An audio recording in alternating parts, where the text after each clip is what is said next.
Assalamualaikum warahmatullahi wabarakatuh. Perkenalkan, nama saya Khairun Naimah dari Fakultas Usuluddin dan Humaniora, Prodi Psikologi Islam, akan menyampaikan materi tentang diksi dalam bahasa Indonesia. Berikut materi yang akan saya sampaikan. Diksi dalam bahasa Indonesia. Dosen pengampu Rahmat Rizkiansyah, SPDI, SAP, MPD. Disusun oleh Khairun Naimah 2001 03040278. Pengertian diksi. Diksi menurut Kamus Besar Bahasa Indonesia adalah pilihan kata yang tepat dan selaras untuk mengungkapkan gagasan sehingga diperoleh makna tertentu. Pilihan kata atau diksi mencakup pilihan kata-kata mana yang harus dipakai untuk mencapai suatu gagasan, bagaimana menggunakan ungkapan atau gaya mana yang bagus digunakan dalam suatu situasi. Contohnya dalam penggunaan kata pertama-tama. Kata pertama-tama jika digunakan dalam kalimat pertama-tama mari kita panjatkan puji syukur kepada Tuhan, itu salah. Yang benar adalah penggunaannya diganti menjadi pertama. Pertama, mari kita panjatkan puji syukur kepada Tuhan. Di sini kita akan membahas denotasi, konotasi, umum, makna khusus, makna umum, abstrak, dan konkret. Makna denotasi. Kata bermakna denotasi adalah kata yang bersifat umum dan langsung menunjukkan makna yang sebenarnya berdasarkan kamus atau ejaan yang disempurnakan. Ciri dari makna denotasi diantaranya makna yang sesuai dengan apa adanya, arti kata secara objektif, maknanya konseptual. Contoh dari makna denotasi adalah sebagai kalimat berikut. Budi makan wortel agar matanya lebih sehat. Nah, kata makan pada kalimat di atas mempunyai arti sesuai Kamus Besar Bahasa Indonesia, yaitu memasukkan sesuatu ke dalam mulut, dikunyah, lalu ditelan.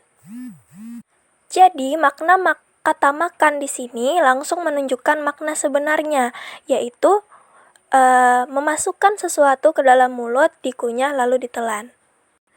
Makna konotasi. Kata bermakna konotasi adalah kata yang bermakna khusus atau makna ungkapan.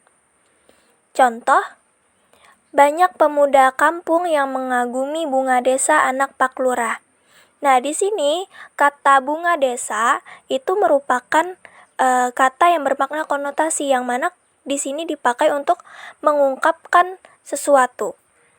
Dan kata bunga desa di sini bermakna khusus, yaitu seorang perempuan cantik di desa tersebut, yang mana perempuan itu adalah anaknya Pak Lurah.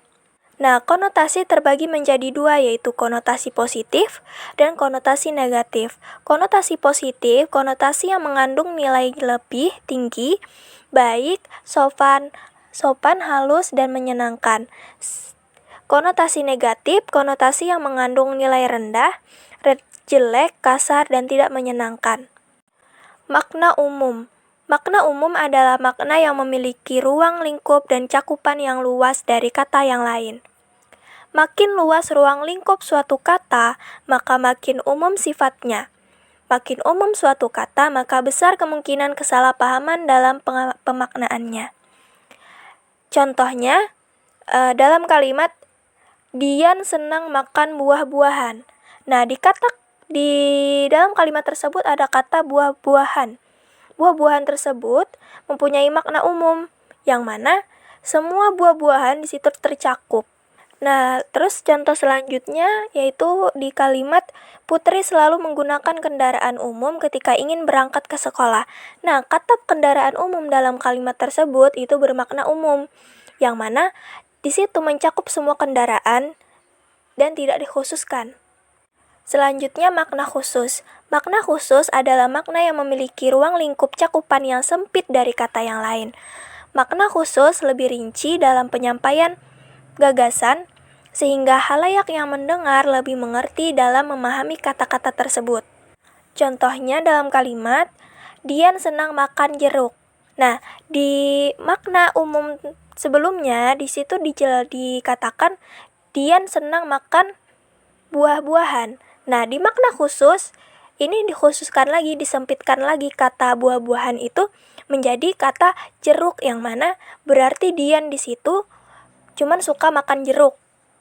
Jadi pendengar yang mendengar kalimat tersebut, kalimat Dian senang makan jeruk, di situ pendengar langsung memahami bahwa oh, si Dian ini suka makan jeruk gitu. Nah, contoh selanjutnya itu dalam kalimat Putri selalu menggunakan bis ketika ingin berangkat ke sekolah. Di pembahasan makna umum sebelumnya, di situ dituliskan Putri selalu menggunakan kendaraan umum ketika ingin berangkat ke sekolah. Nah, kendaraan umum di situ bermakna umum, tidak ada penghususan kendaraan apa yang dia pakai. Nah, di makna khusus ini disempitkan lagi kata tersebut jadi kata bis, yang mana berarti di sini jika pendengar mendengar apa yang didengarnya dari kalimat ini, akan mengartikan, akan memahami bahwa Putri itu berangkat ke sekolah menggunakan bis. Seperti itu.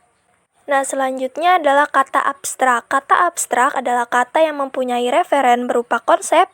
Kata abstrak sukar digambarkan karena referensinya tidak dapat diserap dengan panca indera manusia. Kata-kata abstrak ini merujuk kepada kualitas. Nah, contohnya di situ ada panas, dingin, baik, buruk. Nah, terus merujuk juga kepada pertalian, yaitu kuantitas, jumlah, dan tingkatan. Kata abstrak juga merujuk kepada pemikiran, yaitu kecurigaan, penetapan, atau kepercayaan. Kata-kata abstrak sering dipakai untuk menjelaskan pikiran yang bersifat teknis dan khusus. Nah, selanjutnya kata konkret.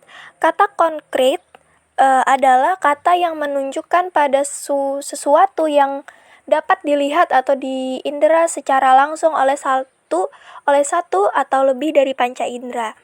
Kata-kata konkret menunjuk kepada barang yang aktual dan spesifik dalam pengalaman. Kata konkret digunakan untuk menyajikan gambaran yang hidup dalam pikiran pembaca melebihi kata-kata yang lain. Nah, konkret ini sebaliknya dari abstrak. Abstrak kita tidak bisa menyerapnya dengan panca indera. Nah, di konkret ini kita bisa menyerapnya. Nah, seperti contoh kata konkret ini meja, kursi, rumah, mobil. Nah, di situ kita bisa menggunakan panca indera kita untuk memahami, untuk menyerap kata tersebut, yang mana kalau kita melihat kata meja, oh, kita bisa menggambarkan bagaimana meja itu sendiri gitu. Nah, di sini ada pembentukan kata. Pembentukan kata ini ada dua, yaitu dari luar sama dari dalam. Nah, dari luar ini yaitu serapan, yang mana ini tuh menyerap kata. Nah, terus pembentukan kata dari dalam yaitu terbentuknya kata baru dari dasar kata yang sudah ada. Nah, untuk pembentukan kata dari dalam ini, kita menggunakan dasar yang udah ada, tapi kita buat lagi kata yang baru dari dasar kata tersebut gitu. Kalau untuk pembentukan kata dari luar, itu kita menyerap dari kata yang sudah ada. Tidak membuat baru, tetapi kita menyerap apa yang sudah ada. Nah, lalu kesalahan pembentukan dan pemilihan kata. Pada subbab ini akan disebutkan kesalahan dalam pembentukan kata yang sering ditemukan dalam bahasa lisan maupun tulis. Nah, yang pertama ada penghilangan awalan meng. Lalu kedua ada penghilangan awalan ber, peluluhan bunyi c, penyengauan kata dasar, terus bunyi s, k, p, dan t yang tidak luluh, awalan ke yang keliru, pemakaian akhiran ir, padanan yang tidak serasi, pemakaian kata depan di, ke, dari, bagi, pada, daripada, dan terhadap. Lalu ada juga kesalahan dalam penggunaan kesimpulan, keputusan, penalaran, dan pemukiman. Penggunaan kata yang hemat, analogi, dan bentuk jamak dalam bahasa Indonesia. Definisi. Definisi adalah suatu pernyataan yang menerangkan pengertian suatu hal atau konsep istilah tertentu. Dalam hal membuat definisi, hal yang tidak boleh dilakukan adalah mengulang kata yang kita definisikan.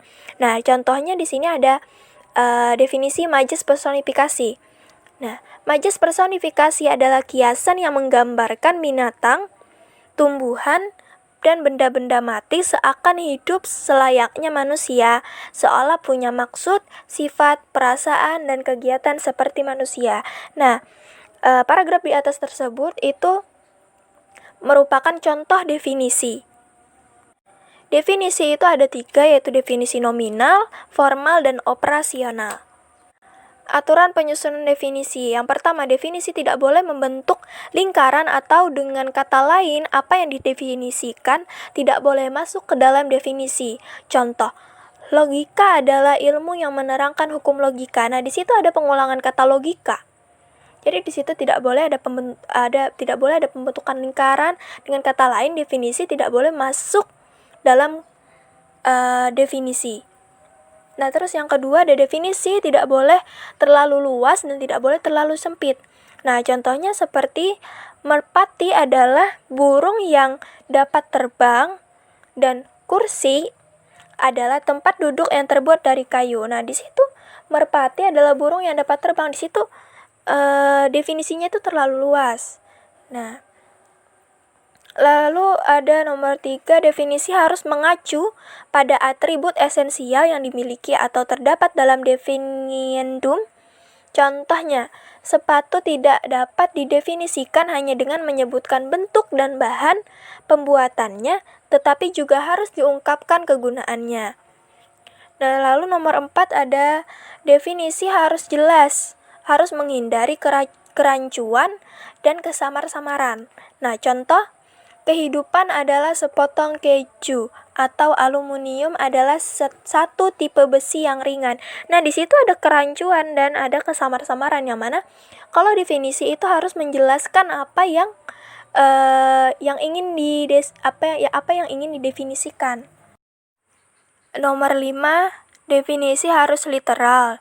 Definisi yang diberikan biasanya tidak sesuai dengan definiendumnya, kurang lengkap informasinya sehingga definiens tidak mencerminkan definiendum. Contoh, anjing adalah sahabat manusia. Nah, nomor 6, definisi tidak boleh dalam bentuk kalimat negatif. Contoh, keindahan adalah suatu keadaan yang tidak jelek. Terus nomor 7, definisi harus dievaluasi senetral mungkin. Ini ada kaitannya dengan loaded definition. Lalu nomor 8, definisi yang dibuat harus teoris konsisten dengan definisi yang sudah berlaku. Contoh, ramada adalah rumah yang tidak berdinding, sedangkan definisi rumah adalah bangunan kecil. Dan bangunan adalah suatu struktur yang ditutup dengan dinding dan atap. Jadi ramada adalah rumah yang tidak berdinding, tidak konsisten. Nah, lalu nomor 9, ada definisi harus dapat dibolak-balikkan dengan hal yang didefinisikan. Contoh, perempuan adalah wanita dan wanita adalah perempuan. Itu tadi yang bisa saya sampaikan. Kurang lebihnya mohon maaf.